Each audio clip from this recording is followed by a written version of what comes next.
and my co-moderator, Imran Sheikh, and speakers John Marcos, Sarah Kunst, Brad Clayton, and Pascal Finet. So I will start now with a brief introduction and pass on the floor to Imran Sheikh. Thank you, Nadia. Hi, guys. So my name is Imran Sheikh, and I'm actually a managing director of 021 Partners. It's an advisory and a venture fund. Also, I'm a director of product at ShareThis, one of the largest sharing tool and ad tech company. And I'm also a strategic advisor at Founders Pad Venture Capital. Thank you very much, Imran. And I pass the floor to Brad Clayton. He will give us a bit of a data on impact of COVID-19 on internet behavior, digital advertising, and online engagement. Great, thank you, Nadia. So, hi everyone, my name is Brad Clayton. I'm I guess a serial entrepreneur, you could say. I've had some successes. In 2010, two of my previous companies, 2Wire and 4Home, sold. And I took that money, and well, some of it at least, and was a full-time angel capital investor for 2.5 years. One of the companies I invested in, I've been on the board, and I'm now acting in a corporate development role, which is called One World, which operates in the online advertising and internet engagement space. So let me show some slides here.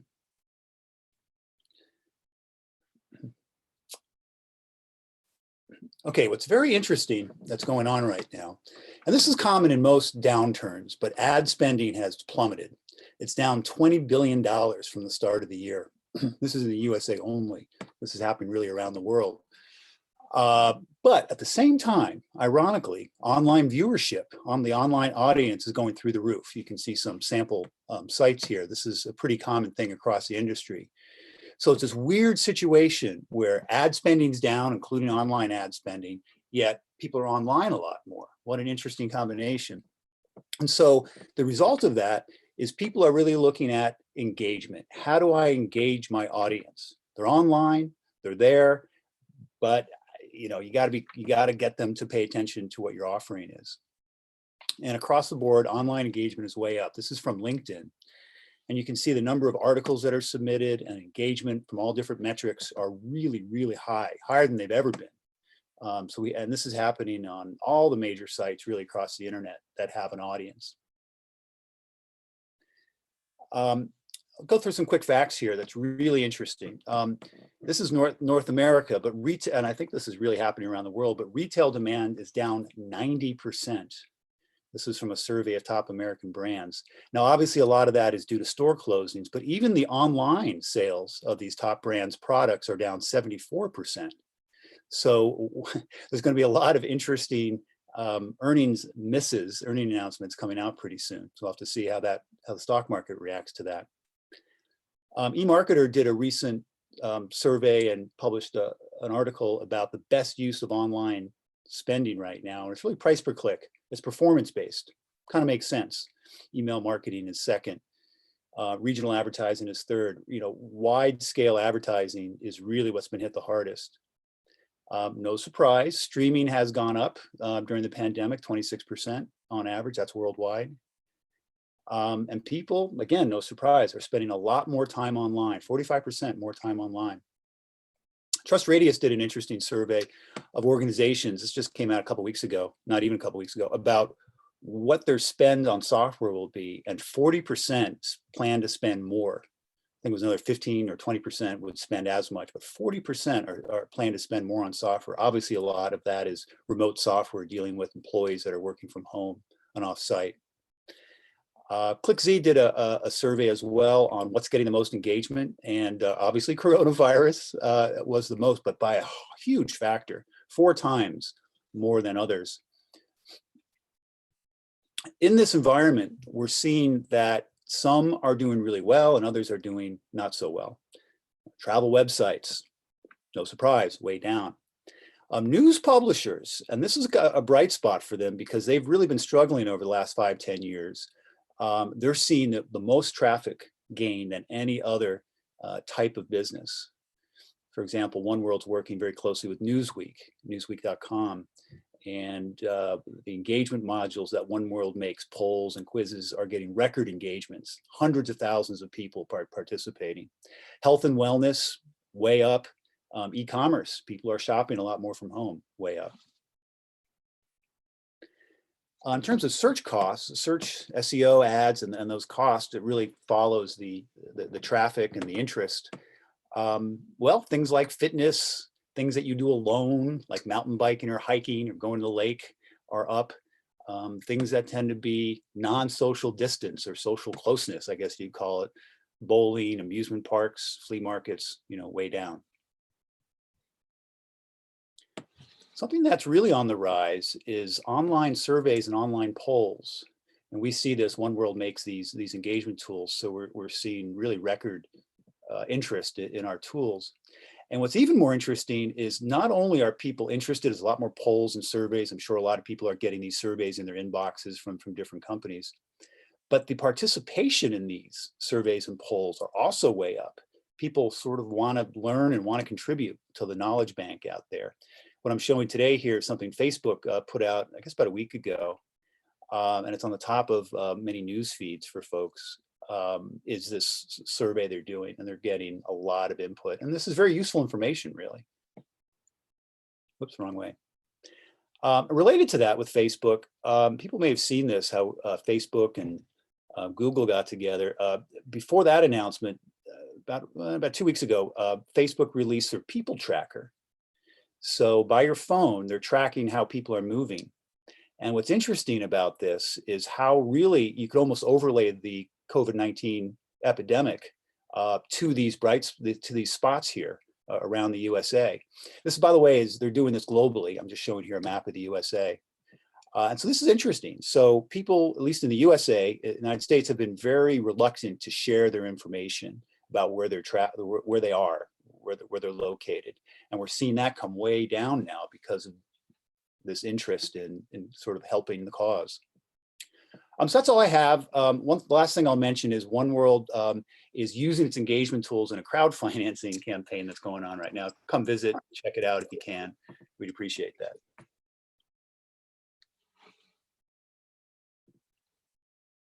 Whoops, Nadia, I think you're muted. I'll go on mute. I think you should come on. Yeah. Thank you so much, Brett. Thank you for sharing the data. And the first question also, you mentioned a number of industries who are really heavily impacted by the current COVID-19, and some of the winners who have radical growth and boosting of audiences, boosting audiences in their segment. What about your own segment? What do you see there as an impact on your own business? Yeah, sure. It's actually, it's going very well with One World because a lot of these online websites and news sites are trying to figure out how to take advantage of all the traffic. And so having things that are related to articles like polls, surveys, quizzes, debates are compatible to that need. And so for One World, it's been very good. I think a lot of online companies are suffering. It depends really what sector you're in. Trying to help online advertising engagement is now a good sector to be in. Perfect. Thank you, Brad. And Pascal Finet, would you share your experience in that? Yeah, sure. So first of all, very briefly, as a way of introducing myself, I'm a somewhat burned out serial entrepreneur. I was part of the team which built eBay in Europe, was part of the team which built Mozilla, the Firefox web browser, and then spent some time at Google, and then in between ran my own companies. And for the last about 7-8 years, I'm really focused on exploring what the future will look like and teaching that, particularly to executives in large corporations all around the world through my work at Singularity University, as well as in my own company, Be Radical. And just echoing what Brad just showed in terms of data, we see this very consistent pattern, like the expression of the data Brad showed in our clients. So engagement is up, ad spend is down, sales are down.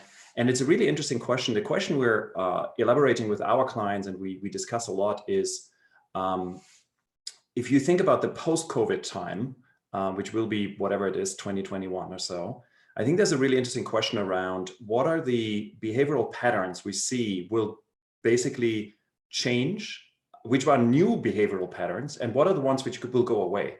And there's an interesting question around, for example, shopping behavior, where we see in Asian markets now, people literally standing up and saying, this is kind of like they go cold turkey on shopping therapy.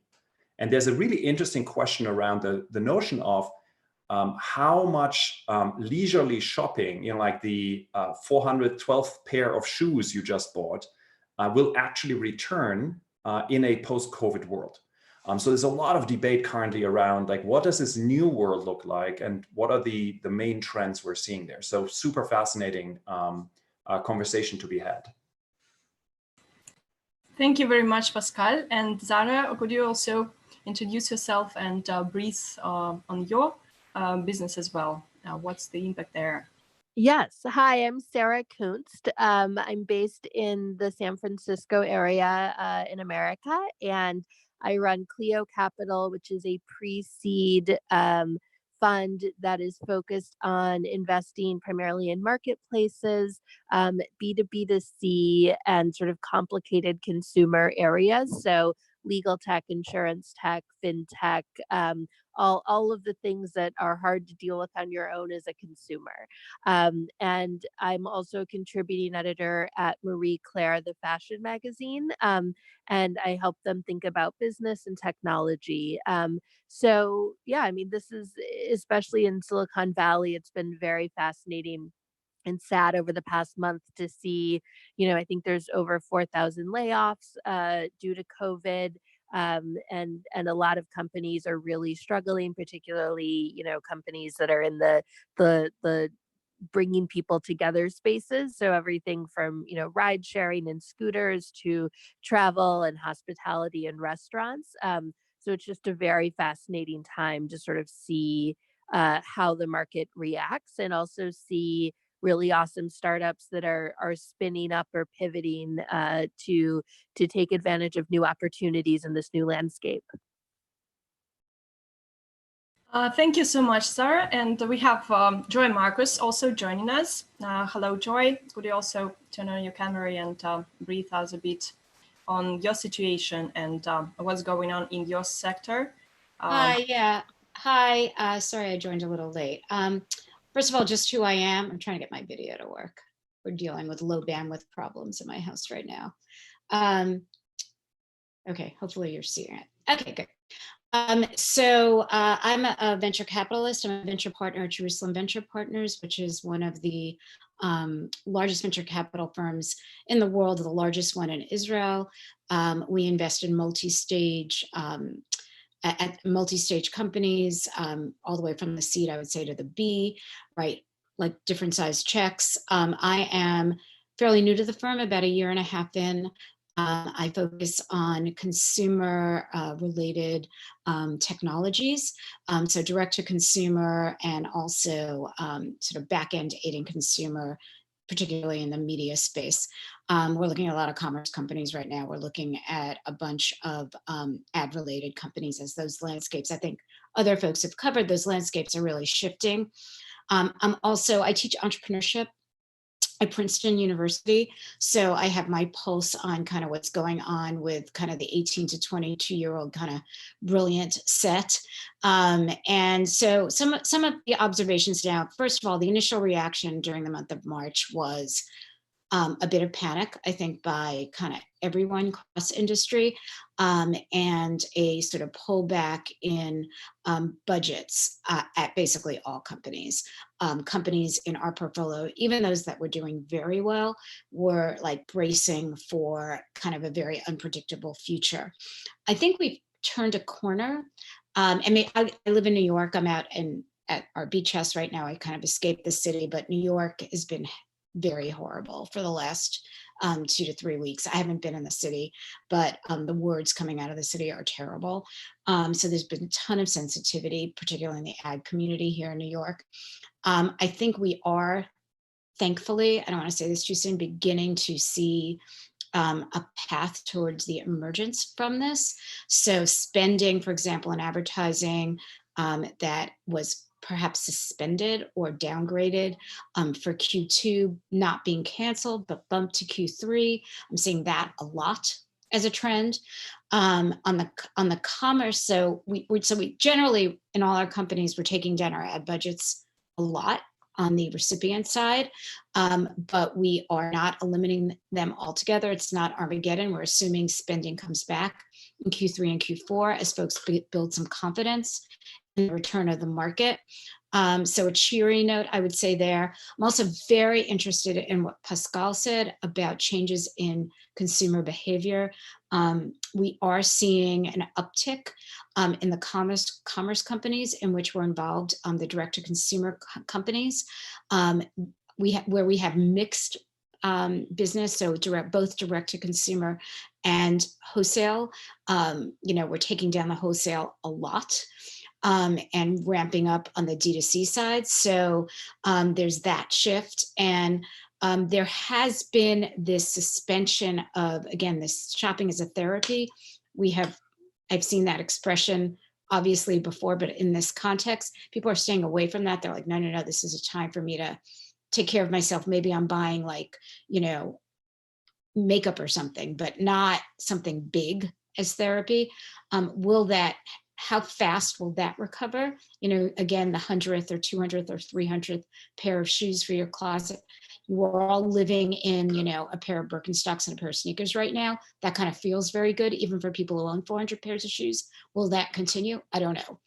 So those are the questions I think that are facing the market. But I think a message of, I do think we are moving into a better phase where we're beginning to kind of figure out what the recovery looks like.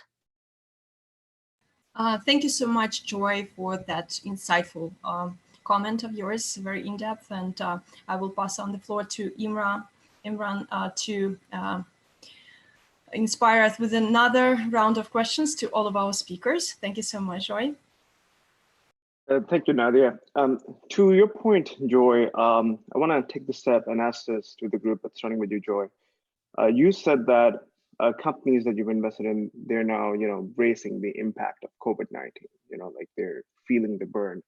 I would like to take this decision and ask you a question. It's like, what are some smart ways for these startups, which are seed and Series A, like in different phases, to cut costs, to be more efficient so they can survive this pandemic? So, obviously, unfortunately, for most of the companies I work with, the biggest cost is payroll. And almost all of them, because they're mostly tech-based. They don't produce goods at a maximum. They're, producing software or as adding value as a marketplace to other produced goods elsewhere. So it's not like we're stopping manufacturing of hard goods, but I would say that we're leaning in hard on, payroll costs, which is heartbreaking, but a true result of the industry. And we're trying to be really thoughtful about how we do that. Obviously, we want to take care of the people very well. Some of these furlough programs really result in bad results for the employees, where they can't get unemployment and they don't know when they're going back to work. So we're trying to make it as positive an experience as possible for those who may lose employment over this. Also, salary reductions overall is a gentler, I think, way to do that. So we're following kind of all the normal protocols for this. I would say there are some companies where we're hiring, where the market has been good to them because of the particular piece of the industry that they're in. And so what we're trying to do is move great people now from one company to another, to fill needs where it might have been hard for a company to hire. In a very competitive market, it might be a little bit easier now. We've already gone through the process with people on the other side, so we can move them from one company to another, somewhat seamlessly when the skill set applies. So that's been a very good exercise. But it really, companies at the size, sort of Series A, where we invest, payroll is usually the biggest line item. And the only way to really, you can cut on travel, obviously, is out the window, right? Nobody's traveling. So, you cut on that, you cut on T&E, but the real cost is payroll. Okay, that's actually Good one. What are your thoughts, Brad, on this one? Yeah, well, I would concur. I mean, payroll cost, at least for most tech companies, Joy's right, is absolutely the number one cost. I have a number of other investments, and what I'm seeing in some of those companies is they're moving to offshore engineering. They're saying, well, we've been thinking about it. We'd interview this firm. We never turned them on, but we're ready to, right? Because they've already talked with them. I know of 3 companies actually that either have or are planning. They've laid off US workers that are expensive and going offshore, India and Eastern Europe. Yeah. So to that point, Brad, I want to ask is, do you think that would be happening more? Like, do you think after this phase, we're going to see more of that happening? I think we're certainly seeing people getting used to getting out of the office and bringing in remote workers. I mean, I know one company that has decided they lost their CTO, and they realized that, well, we don't have to be in expensive Cambridge, Massachusetts, and they're going to remote distant workers. Now, they're not going to have an engineering headquarters. So it depends how long this lasts. You know, if it all eases up in a month or 2 or 3, I don't think that might not be enough time for habits to form. But if it's 3 months plus, new habits will be formed. And yeah, I think it could be a permanent shift. Okay, and I believe Pascal have some comments. Pascal. Yeah, just to yes, and what Brett was just saying about the offshoring. So we see this also in companies which rely on talent, where the talent basically all they need is basically a laptop or computer and like an internet connection. We see the exact opposite, fascinatingly, in manufacturing, because the global supply chains are basically collapsed. Good luck getting something out of China these days in time. So we see now companies in manufacturing in Europe and the US, as well as in Latin America, onshoring their manufacturing and really scrambling to bring back manufacturing. Also in a climate where, and this is another interesting point, where due to social distancing and the stay-at-home orders, et cetera, which we have globally now, it's actually really hard to run a manufacturing business. A good friend of mine runs a manufacturing business in the car supply industry, with that industry is also going down badly, of course. But he mentioned to me that they're actually doing things now unproductively. And what he means by this is before they ran basically, they found that putting people into small teams, 2 or 3 people working closely together on manufacturing the parts was the most efficient and effective way for them to do this. Due to social distancing, they now, of course, to preserve the safety of their workers, they encourage them to not work together. So their productivity is actually going down due to social distancing. At the same time, like they need to bring in more of the manufacturing, which was outsourced before, into their real world. So it's a really interesting world where we have these different, somewhat opposing forces working with each other. Exactly what Brad mentioned in terms of like offshoring your tech, and then onshoring your manufacturing. So it's really fascinating to see what happens in that world. And I want to take it back to Brad. Brad, you have a comment? Yeah, I don't know how much. I think Pascal's absolutely right. I think this is I mean, we're seeing around the world the populist movement of borders and bringing things back. So I think that is that trend is being heightened really with what's going on right now. But at the same time, I think you're going to see a lot more workplace automation come into play. There's no better social distancing than having 2 people in a factory, and it's just all automated. So it'll be interesting to watch that juxtaposition, right, of bringing things back on shore, but then bringing on workplace automation, which of course won't lead to jobs for humans. Mm-hmm. And what do you think, Sarah, from a venture capital perspective about this? Yeah, I mean, I think that certainly manufacturing is, particularly in sort of mission critical areas like drug supply, You know, I think that we'll probably see somewhat of a shift there, or at least more thoughtfulness kind of about where things are made. And you know, the biggest players in these spaces have factories all over the world, right? So I don't know if it'll be a huge shift, particularly for smaller venture backed companies, but I certainly think that's a consideration. You know, and I think that when it comes to workforce, a lot of it will be there's a lot of question marks, right? Because a lot of the layoffs have primarily been people uh, who need to be in contact with people to do their jobs, right? Small businesses, retail, you know, car washes and restaurants, things like that. And a lot of the bigger companies, you know, they're getting bailouts, right? You look at the PPP loans in America, which are small business loans. You know, and they're barely a tenth of the overall bailout packages in the US, which primarily have gone to large companies. And I would hope and I would think that if those large companies don't use that money to protect jobs, that they're going to see some backlash. So, you know, I think that it's too soon to tell what it'll look like when there is the ability to go back to work.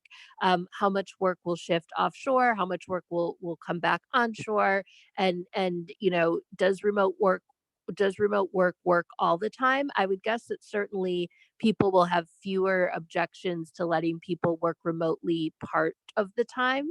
But I don't know if people will want to be at home all the time. And I don't know if the workplace will sustain that long term. Okay, that actually is really interesting. And you know, it was one thing I'm seeing that's coming out is all of you guys are talking about like jobs and like as Sarah mentioned about jobs, and then Brad and Pascal talk about automation. To that next point, how do you see the role of automation then in this COVID-19? When I say automation, I'm talking about drones. I'm talking about robotics. I'm talking about self-driving car. This could be beneficial. So what is your take? Let's start from Brad.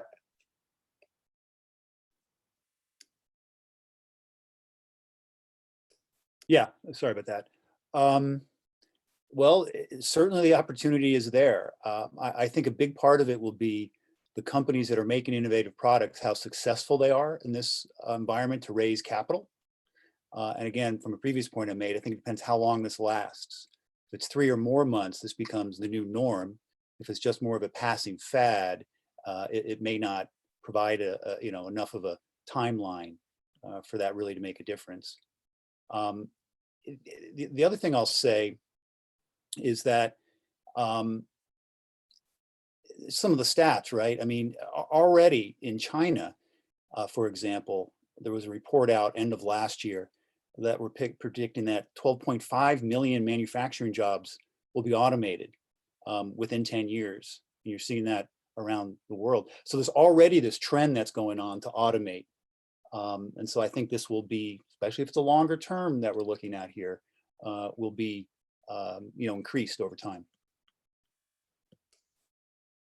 Okay, and what is your view, Sarah, on this one?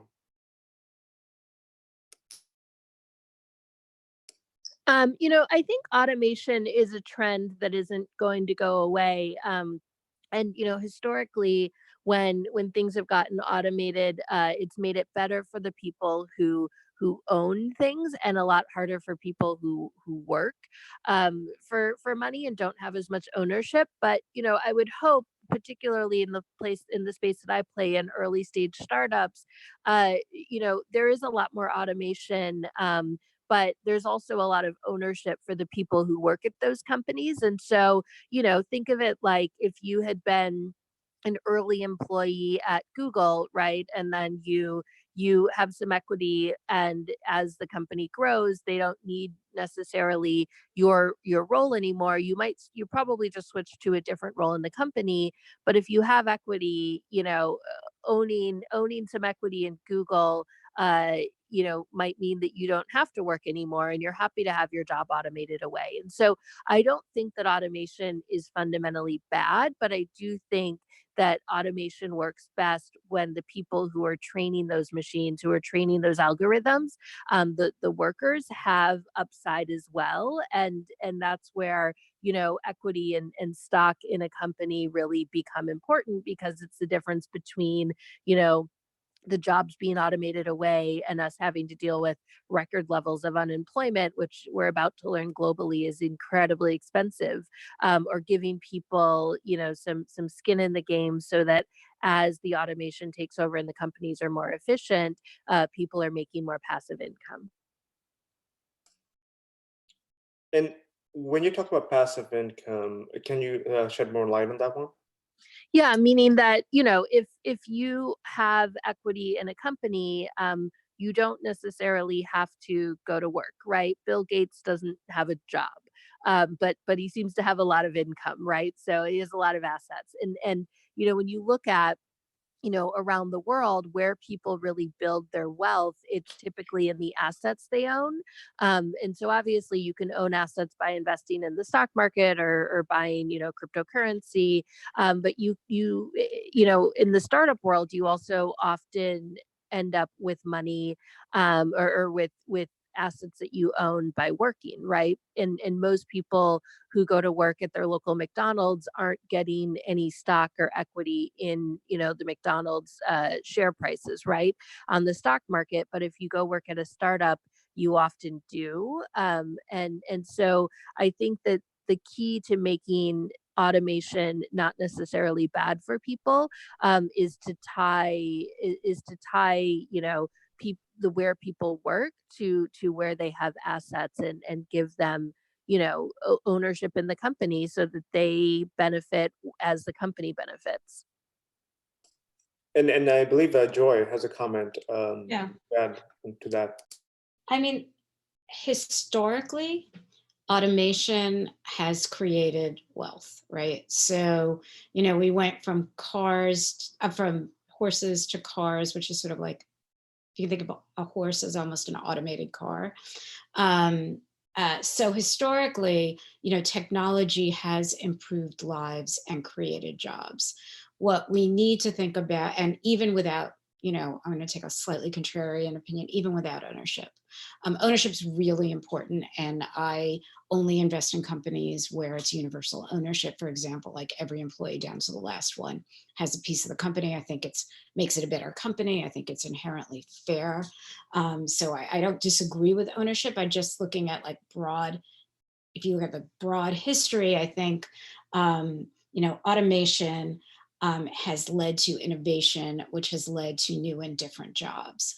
And I am all for as much technological advance as we can have to improve lives. Think of what would have happened here if we were more technically advanced medically and had a much easier way to create a rapid vaccine or even a rapid response test.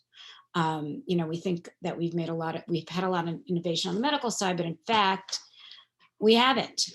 And how much people's lives would be improved, and how many more jobs that would create if we had people out testing people now, for example, or giving out tests, or, you know. So I don't think there's a purposeful way we should stand in the way of automation. I just think we need to be mindful of training our population to deal with an ever more technologically advanced society. So, you know, we have a fund that is focused only on food innovation, and giving someone who kind of right now labors in the field at best minimum wage, I mean, just awful circumstances, a better way to pick, a better way to grow, training them to do something a little more automated on the food side, I think is good for everyone. You know, better food, cleaner food, less danger to the workers. All of, you know, that can yield excellent results. So it's not all good. I'm not saying it's always good, but generally it's good. And generally there's a curve towards better jobs. And Brad, you have something to say about the. Yeah, Joy was talking a little bit about telehealth, telemedicine, and it's a story that hasn't been reported so widely. I spent 8 years of my career across 3 different companies developing telemedicine equipment, and there's always so many barriers to deal with. But now telemedicine finally is being widespread accepted, and it's happening. On March 1st, through CMS, this is in the USA, of course, a sweeping set of pro-telemedicine dictates came out. So, and this was never the case before. For years, I was involved advocating for this, and we just hit a brick wall every time.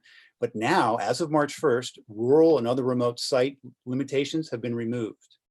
Telehealth services can be provided wherever the enrollee is, wherever they are geographically, even the type of site. And what that means is you can be at home and eligible. That can be an originating site. And then at the state level, many states are now allowing physicians to provide health services across state lines. Florida, California being 2 examples. I think about half the states are doing this now. This alone is a watershed moment for telemedicine. I mean, that fight started in the late 1980s and has never succeeded. Medicare has extended the list of telehealth services, doubling it starting March 1st. And which is interesting there is they say it's temporary without an ending date. And I wonder if that will ever end. And then I guess the last comment I'll make about telehealth is also in these, it's happened since March 1st. And again, this is only for the emergency period, as they call it, but they've expanded the list of eligible providers to include not just doctors, which traditionally it had been, but nurses, psychologists. I think telepsychology actually will have its day in the sun these days. Social workers, even dietitians and nutritionists are now reimbursable. So real shift is going on in the medical sector via telehealth. And to that point, Pascal, for all of this, what is your comment about the telemedicine, automation, the jobs?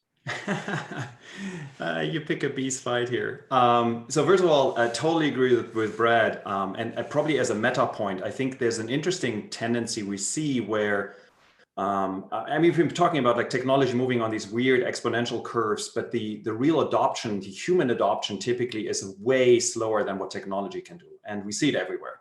And I believe that the COVID-19 situation in many areas is actually accelerating the adoption curve. So Brad mentioned telemedicine for sure, which is beautiful and amazing. We see it with the whole work from home environment, right? Like we've had work from home forever, and many companies didn't want you to work from home, and now they have to. And I don't think that we will go back to a world, I mean, granted, we will not go back to a world where everybody will teleworking, but we will go back to a world which will look different, where companies will be much more open to telework. And there will also be employees. I mentioned I used to work at Google. If you are in Silicon Valley, you know that Google has these buses. Like, I wonder how many of the Google bots who are sitting on a bus an hour each way every single day will go back to Google and say, you know what, like I could actually do my work sitting at home, spending the 2 hours I would have spent on the bus being either productive or spent them actually with my family. So there will be a lot of like those changes happening. One quick comment on the automation. So I think automation will come. There's absolutely no question. My point around manufacturing was that at the moment, at least, it's easier, quicker, and faster to onshore humans. I believe that's a temporary fix. We will see exactly what Brad mentioned. We will see a rise of automation. The challenge with automation is it's much easier to hire 20 people to work in your factory than it is to go source the machine, program the machine, set up the machine, and have the machine do the work. It will come. I do think, though, that there is interesting challenges on the societal level. Overall, and I totally agree with what like Sarah, for example, said and Joy said, overall, I think the net is positive in the long arch of history. Particularly machines are typically replacing the jobs which aren't particularly enjoyable to do anyway. The challenge I believe we have is, other than in any other time in history, the timeframes are so compressed that the question becomes, how do we actually deal as society with these challenges? As in, it took us quite a while to actually go from horses to cars. It takes us significantly less time to go from, like someone screwing in a screw by hand to a machine doing that and making that job obsolete. And I worry, as much as I totally agree with, like, I actually believe employees should have ownership in companies. And I think it was Sarah who said that she only invests into a company where that is 100% true. And I think that's right. But I still worry about, if you're the burger flipper at McDonald's, even if you have stock in McDonald's, that stock will never be worth enough to actually replace your salary. I can't see that happening in the world. Like, there's a difference between, sure, if you were an early Google employee and like you worked in the kitchen, like you might be rich enough to like be self-sustaining. And I know that story from eBay way back in the 2000s, where we literally made millionaires out of, like, you know, people who probably had never had a path there. But I do worry about many other industries and companies where, even if I give people stock, like the best they can do is, you know, have a nice vacation of it. So I think there's a big societal question we need to figure out. And again, like COVID-19 is accelerating a lot of the questions at the moment. That's a really interesting about the automation, the job. And yeah, I also agree. And no, I didn't want to add a comment, but I do agree that there will be a lot of automation. We will go back to a different kind of a world after all of this. Thanks, Pascal. To that point, I would like to pass it on to Nadia for the questions. Yeah, and our today's topic is also on business model transformation. So I would like to address this question to all of you as well. So what would be the key solutions for improving these business models when we have so many trends coming to one point in this compression of time? Joy, could you comment on that? Well, I'm not sure what you mean exactly with the question, but I would say that in companies I'm looking at, the basic business models that we invested in initially are, you know, we invested in business models we believe in and continue to believe in post-COVID. So we are, you know, we are scaling back revenue generation assumptions around those models, scaling back size of team and other expenditures. But we, you know, sort of the basics, basic business models that we invest in. And by the way, there are new ones all the time. I don't think those are so dramatically changed with COVID, if that's the question. I'm not sure if I'm understanding the question exactly. If that's the question, I'm saying revenue will happen later. Need to hold on to cash for a while longer, make sure, you know, you can pay everybody with less cash and continue to build the business with a lower burn rate and preserving cash. Thanks so much, Joy. Yes, and Brad, what is your view on the business model in the current environment? Yeah, I mean, anything that is remote, it will have success or will need to be worked into business models. So for example, companies that sponsor live events, it's hard to get people in a crowd. So they're streaming, right? And so they're gonna have to become very proficient in streaming that content and keeping people interested. You know, is it the same as going to a concert? Probably not. But can you figure out how to get people engaged in that concept of watching someone live streaming? We'll have to see how that plays out. So that's really the thing to look at, I think, is remote everything. Workers, customers, suppliers, how can that work? And that will infiltrate really every business to some degree. Thank you, Brad. And Pascal, I also had a comment on that. Yeah, to Brad's point, and just to plus one what Brad just said about live. So a good chunk of my business is being in front of crowds. So speaking at conferences and speaking in executive briefings, etc.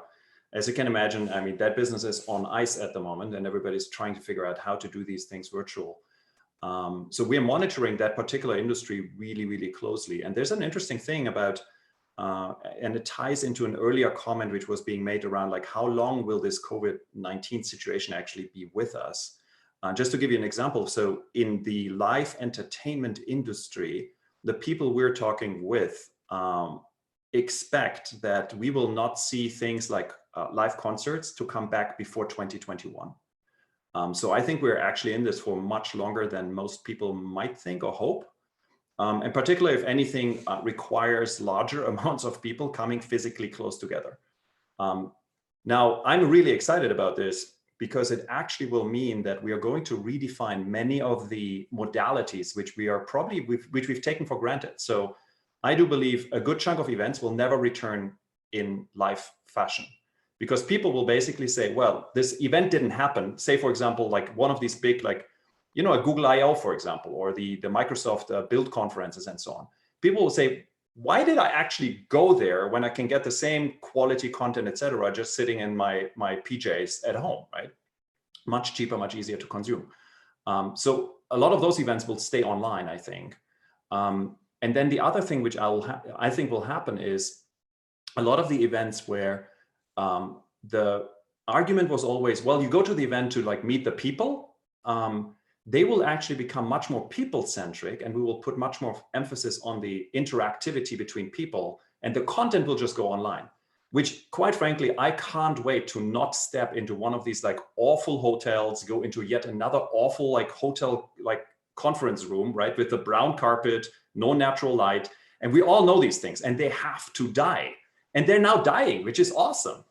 So I'm really excited because this whole industry is redefining itself and really finding out, like, I mean, you know, stuff we're doing right now here, which is awesome. And we get it to much broader audiences, et cetera. So there's a lot, I think there will be a lot of interesting, good stuff coming out of this current situation.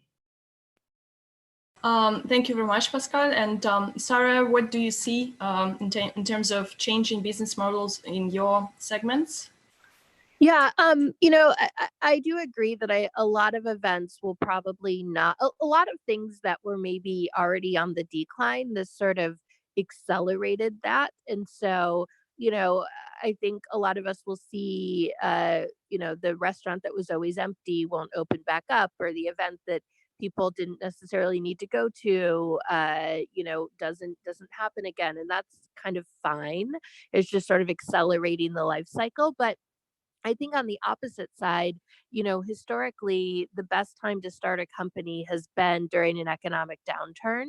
And so I think that there's really something to looking at that and saying, you know, what does that mean? You know, what if this is the best time to start companies, what kinds of companies are well suited, right? And you look at the explosion in usage of things like Zoom and House Party and Slack, and all of those companies, you know, were already around, right? And so to me, that means that there's probably some opportunities for brand new companies that sort of help us socialize distance instead of just social distancing.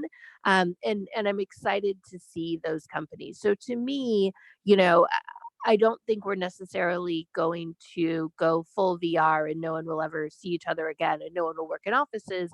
But I do think that there's things like telehealth, like video chatting, especially for social use, not just business use, that probably will stay.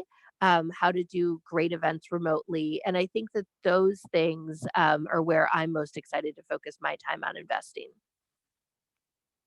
Thank you so much, Sarah. And Joy, you also had a comment. Could you unmute yourself just a bit? Yeah. Sorry, my house is getting a little noisy. So you hear me? So one thing we didn't talk about in all of this is actually the impact on physical retail, which was already in decline. And this is, you know, I think a big aha moment for physical retail. And the need to deliver, you know, a real experience that's worth getting out of the house of and worth engaging other people with in retail, as opposed to ordering online. And I think this will accelerate that trend of smaller store footprints, experiential stores, as opposed to, you know, stores just for the sake of, you know, I have to pick this thing up today. And retail being more about experience rather than just the sale. I think we're going to see more and more of that. Thank you so much, Joy. And we are approaching our final round of questions. If that could be one word to keep in mind, to focus and to take it to go for our audiences, what this word could be, Pascal? Oh my God, single word. This is always so hard. Um, uh, I don't know.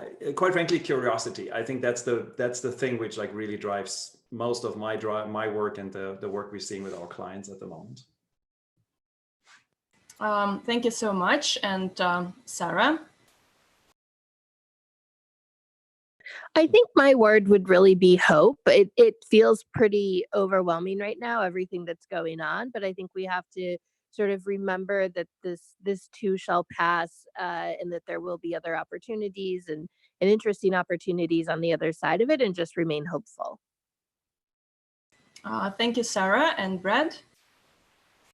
I don't know if this is a word, but remoteability, right? The ability to go remote and how to, we've talked about this before in the session, but how to intertwine that in your business and your business model for success.